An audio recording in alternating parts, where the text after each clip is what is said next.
Viewers আপনাদেরকে আজকে একটা জেনুইন ডুপ্লিকেট কালি দেখাবো।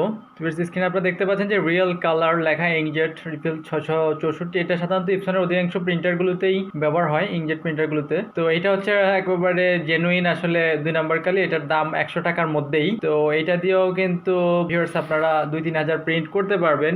এই কালিটা যদি ব্যবহার করেন তো অবশ্যই সাবধানতার সহিত ব্যবহার করতে হবে, কারণ এই কালিটা অনেক দূর মানে কালিটা ছড়িয়ে যাবে যখন প্রিন্ট করা হবে, লেখাটা অনেকটা মোটা হয়ে যাবে নিজে নিজেই, এবং প্রিন্টারের যে হেডটা আছে এটা হেডের আয়ুষ্কাল কিন্তু কমে আসবে। ভিউয়ার্স অবশ্যই আপনাদেরকে সচেতন থাকতে হবে। যদি কখনো আপনারা মনে করেন যে কপি প্রয়োজন হয়, কপি দরকার হয়, কোনো কিছু স্ক্যান করছেন একটু কপি ঝাপসা লেখা, এই ধরনের ক্ষেত্রে আপনারা এটা ব্যবহার করবেন। তবে যে পরিমাণ প্রিন্ট করা দরকার ওই পরিমাণে কিন্তু আপনারা রাখবেন, এর বেশি কিন্তু কালি ঢুকাবেন না, তাতে করে হেডের কিন্তু অবস্থা খারাপ হয়ে যাবে। সেক্ষেত্রে আপনি অকালেই আপনার হেডটার মৃত্যু ঘটতে পারে। সেক্ষেত্রে আপনার দেখা যায় একটা হেডের দাম 5 থেকে 6 হাজার টাকা লাগবে, তাও চায় না। তো ভিউয়ার্স আমি এটার মূল এই যে দেখাচ্ছি, আমি আপনার এই যে বোতলটা দেখাচ্ছি, এই যে এটা রিফিল বোতল লেখা, কে দিয়ে ব্ল্যাক বোঝানো হচ্ছে। এটা এরকম প্যাকেটে থাকে। এরকম ভিউয়ার্স অনেক ব্র্যান্ড আছে, তো সাবধান, যারা নতুন তারা অবশ্যই এটা ব্যবহার করতে অবশ্যই সতর্কতা অবলম্বন করবেন। ভিউয়ার্স ভালো লাগলে অবশ্যই সাবস্ক্রাইব এবং শেয়ার করবেন। ধন্যবাদ।